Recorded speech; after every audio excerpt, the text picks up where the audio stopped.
Merci d'être à l'écoute des Radio Mali. Il est 13h à Bougouni, c'est l'heure de votre journal de la mi-journée.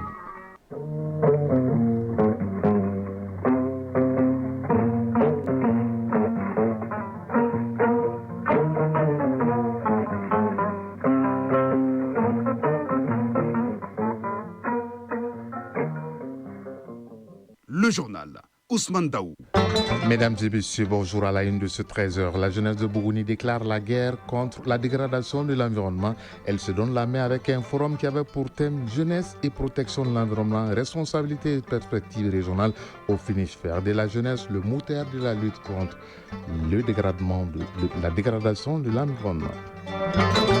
Pendant ce temps, les jeunes Maliens de l'intérieur et de la diaspora prennent d'assaut les sites touristiques de Bamako et ses environs. Il s'agit de permettre à ces jeunes de mieux connaître leur culture et l'activité s'appelle Bamako City Tour. Notre dossier de ce lundi est consacré à la lutte contre la drogue qui a pris l'ascenseur en termes de consommation dans notre pays. Et pour freiner la hausse de la consommation, tout le monde doit jouer sa partition. Vu des religieux, ce sera le dossier signé Alpha Maïga. Hors du Mali, le Burkina Faso en deuil avec la mort de Christophe Traoré dit à Lino Faso dans une prison en Côte d'Ivoire. Au Niger, les États-Unis suspendent la délivrance de visas aux Nigériens à l'exception des officiels du pays. Et puis l'Union européenne et les États-Unis ont conclu un accord sur les taxes douanières du président américain Donald Trump.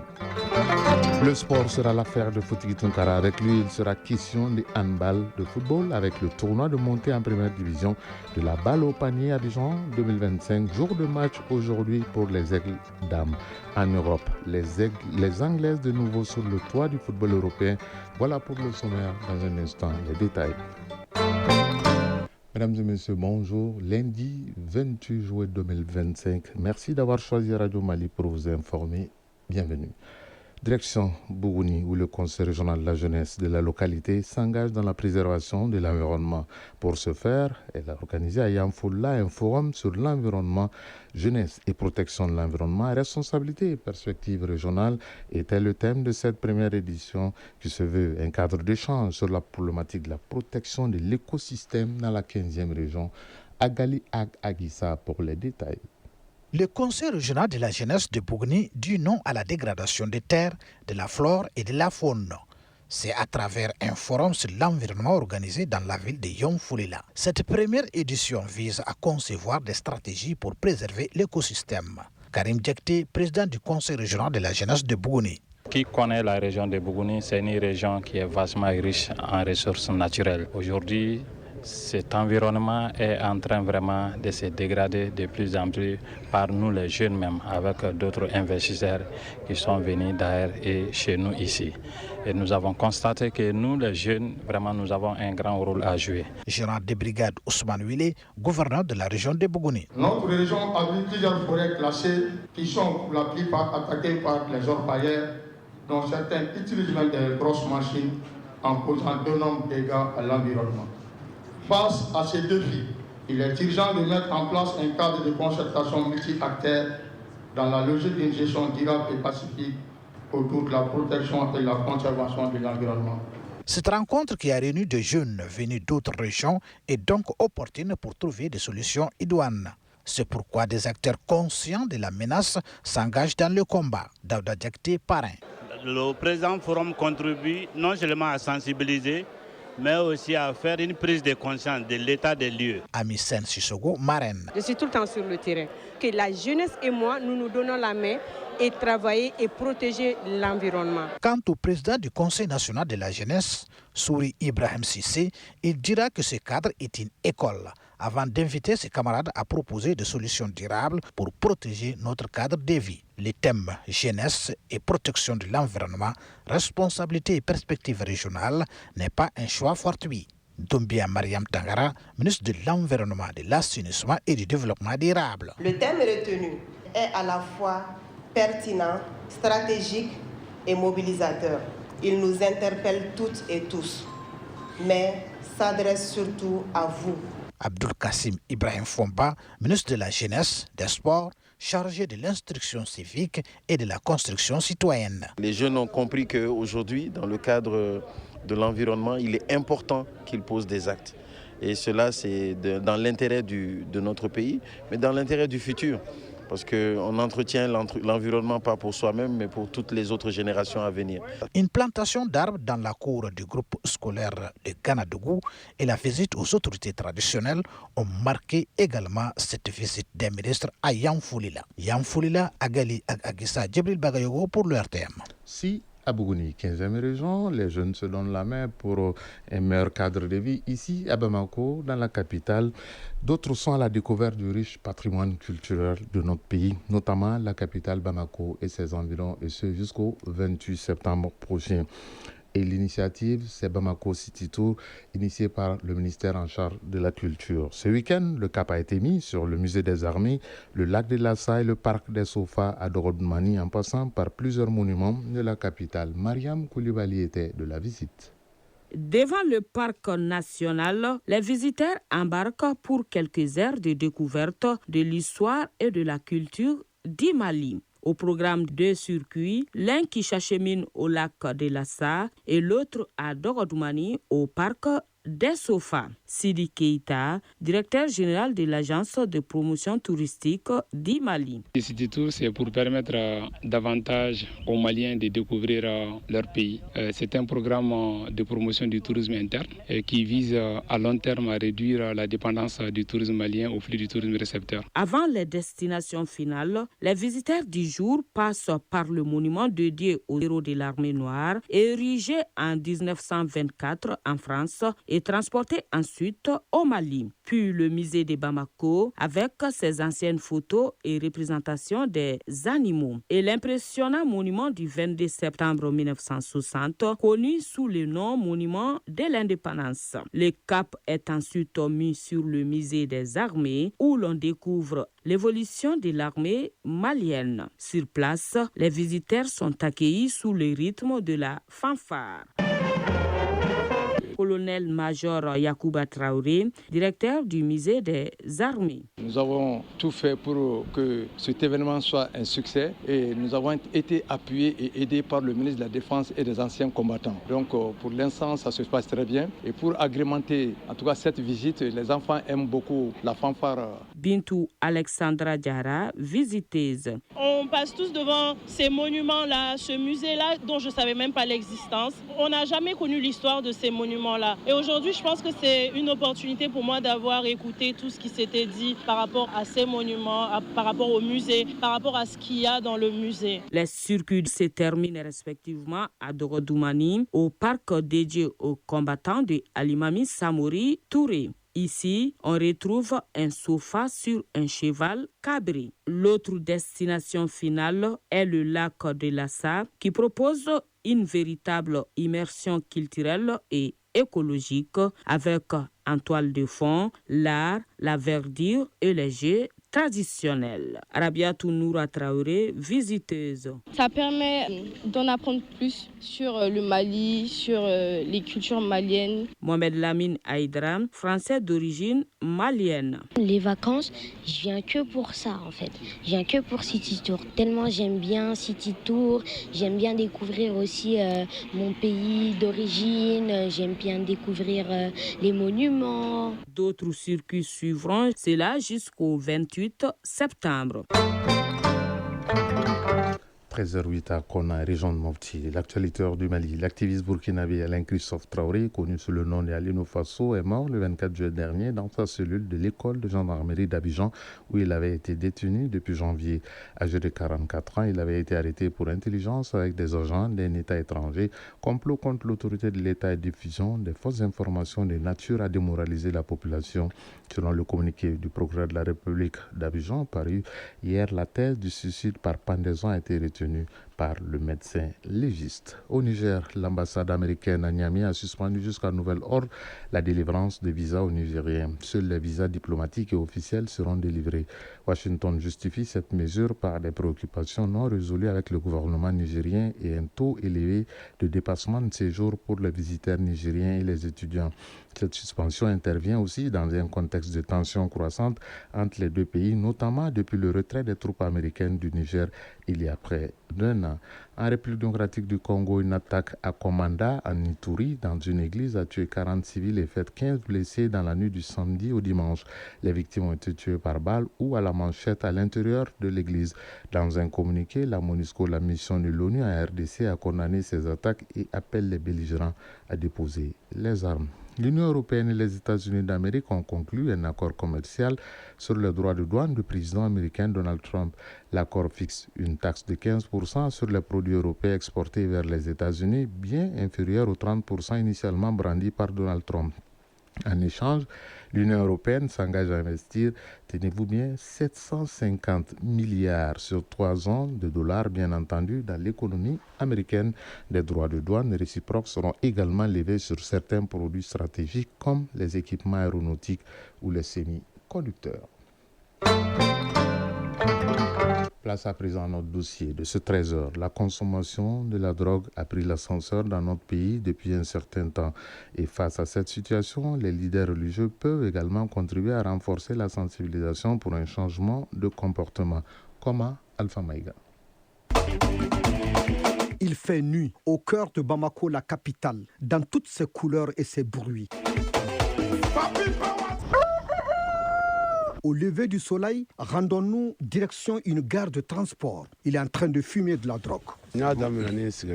J'ai commencé d'abord à consommer la bière avant de prendre la drogue. Une fois je prends la drogue, cela me permet de bien suivre les explications d'Imer. La consommation de drogue chez les jeunes, un quotidien. Docteur Mohamed Meiga, imam mosquée, faculté des sciences et techniques à Badalabougou. Aujourd'hui, la jeunesse malienne est confrontée à beaucoup de défis et beaucoup de problèmes, notamment les stupéfiants, qui est un problème aujourd'hui de santé publique. Emmanuel Sagara, catholique. On peut le fumer, on peut l'avaler, on peut se l'injecter. Cocaïne, héroïne, cannabis, tramadol, etc. Et c'est ça qui ravage notre société. Joseph Kodjo, protestant. Nous n'avions pas des statistiques. Savoir que jusqu'à un tel nombre de jeunes sont affectés par la drogue, c'est vraiment déplorable, très inquiétant pour la société. Il s'agit d'une situation qui inquiète familles et autorités.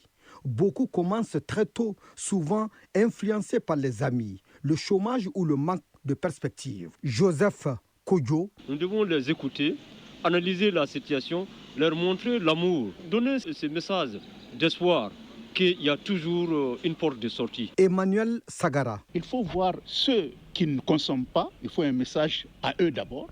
Il faut un message à ceux qui consomment. Il faut un message aux parents, aux éducateurs, aux médecins, à la société en elle-même. Face à cette situation, les leaders d'opinion sensibilisent pour encourager les jeunes à faire des choix appropriés. Docteur Mohamed Meiga. Il est effectivement important de se plancher sur cette problématique et donner des conseils surtout à la jeunesse, mais également voir quelle est la responsabilité de nous en tant que religieux, en tant qu'imam, pour que cette situation change. En tout cas, moi, en tant que chrétien, je vais vous dire, pour Dieu, personne n'a le droit de détruire son corps, parce que le corps appartient à Dieu. Or, chaque fois que vous prenez une drogue ou quelque chose qui détruit votre corps, par rapport à la religion, c'est pas bon. Et les religieux ont le droit et le devoir de le faire comprendre aux jeunes. Ces leaders d'opinion tentent de renforcer la lutte contre le trafic. Beaucoup appellent à plus d'éducation, de dialogue et d'opportunités pour la jeunesse. Allah dit dans le Coran al-Karim, dans la sourate al-Ma'ida, ô vous qui avez cru, sachez que le khamr, c'est-à-dire toute substance enivrante, ainsi que les jeux de hasard, ainsi que les pierres dressées, ainsi que les flèches divinantes qui sont utilisées à l'époque de la Jahiliya, sachez que toutes ces actions-là sont des actes d'abomination de Satan. Fajtanibuhu, éloignez-vous de ces actions. Le rôle de l'Église doit être d'aider, d'écouter et aider cette jeunesse-là qui est en train de s'enfoncer. Il faut des centres de désintoxication, c'est-à-dire l'éducation. L'école et les structures d'école sont devenues des centres d'instruction et non des centres d'éducation. Et le premier centre d'éducation, c'est la famille. Et dans la famille, les gens ne s'en occupent pas. Et dès le moment où on découvre qu'un enfant ou un jeune est drogué, au lieu de s'en occuper, on l'écarte. On se méfie de lui, on se moque de lui. Ce combat engage toute la société, famille, école, leaders et jeunes eux-mêmes.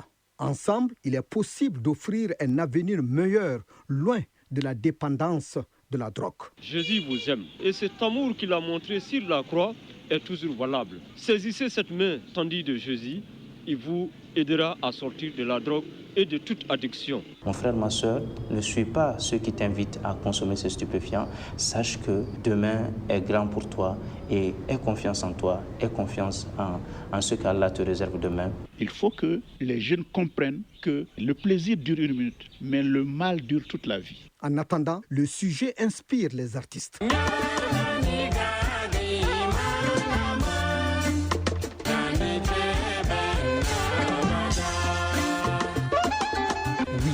Un problème de santé publique.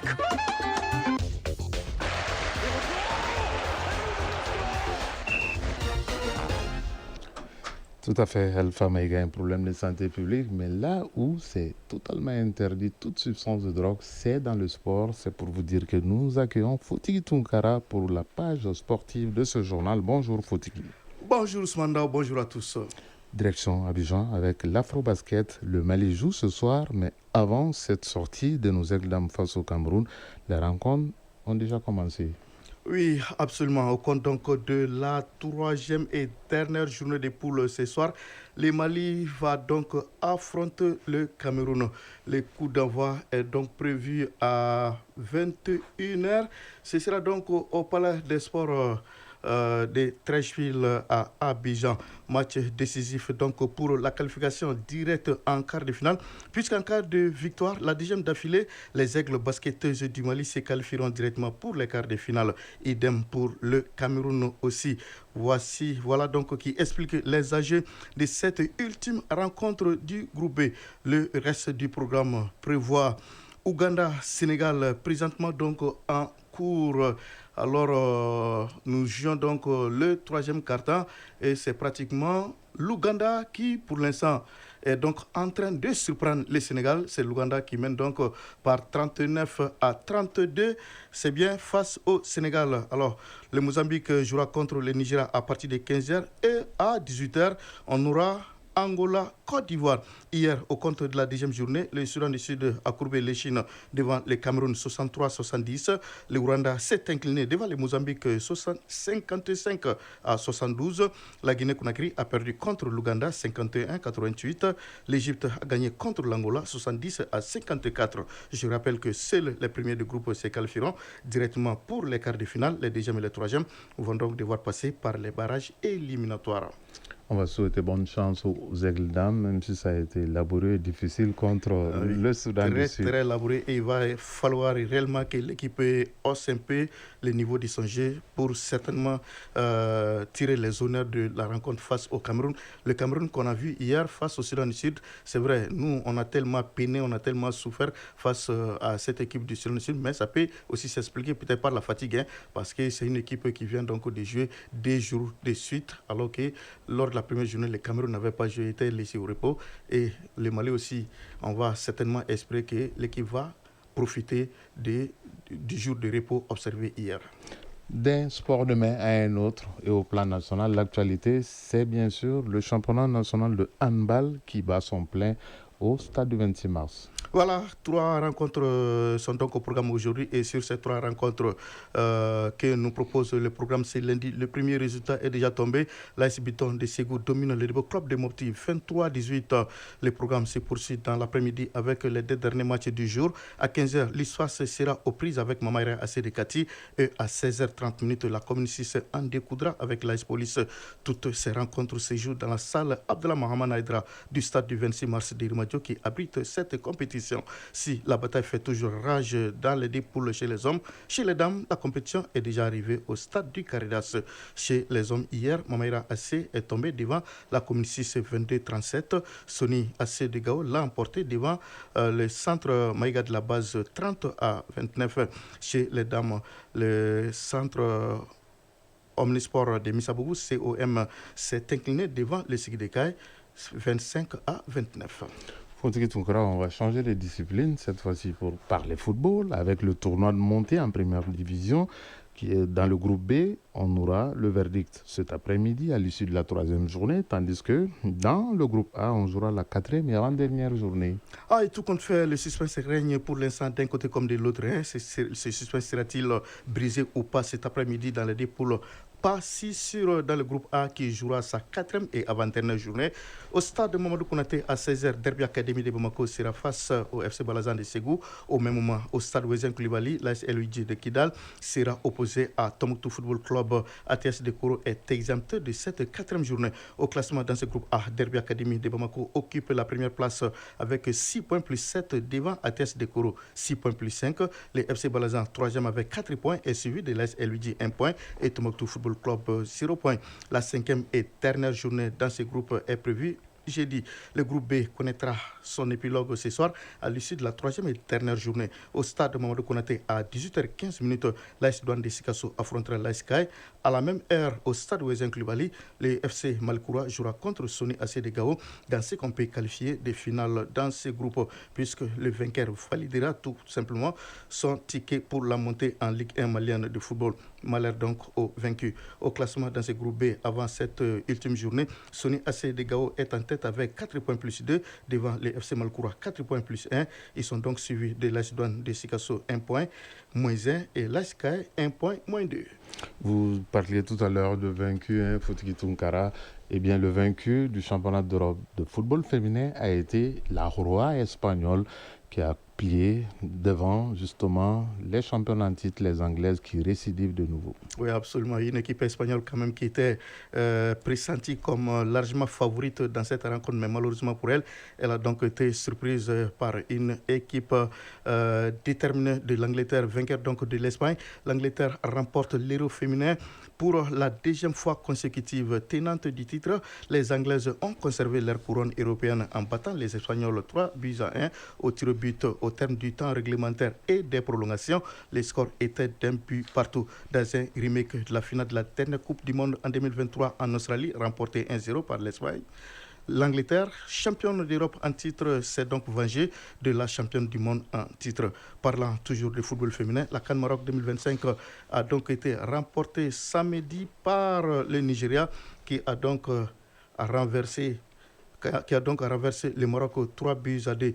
Pourtant, ce sont donc les Marocaines devant leur public qui avaient mené 2-0 à la mi-temps. Mais recordman dans cette compétition, le Nigeria a sorti le grand jeu pour renverser la situation et remporter ainsi son 10e titre de championne d'Afrique de football. Le Nigeria seul sur le continent footballistique féminin en Afrique. Absolument. Merci Fotiki Tunkara pour cette page sportive bien fournie. Mais votre journée de ce lundi sera une journée marathon puisqu'on vous retrouvera aux alentours de 21h30 sur ORTM 1 dans l'émission sportive Score. Bonne continuation. Merci beaucoup. C'est la passion du service public. Alors, il est 13h20 à Dramane, région Nkaye, à Samé également et Logo Kakoulou. Ce sont des localités en première région également. Ce journal s'achève. Il vous a été présenté par Ousmane Daou. Réalisation Jafar Cham. Mise en onde Alimata Ouattara. Mise en ligne Mohamed Sangaré. Gardez vos positions d'écoute dans un instant. Les avis et communiqués. Le prochain rendez-vous avec l'actualité, c'est à 19h30. Vous serez en compagnie de Koumba Sissé. Bonne suite de programme en compagnie de Radio Mali. Si vous êtes à table, bon appétit. Si vous avez fini de manger, bonne digestion. Chacun de nous ne peut être une étoile, mais tâchons de briller pour éclairer là où nous sommes. Tout le plaisir a été pour nous de vous servir. Je laisse la place à Aïssata Tangara pour les avis et communiqués.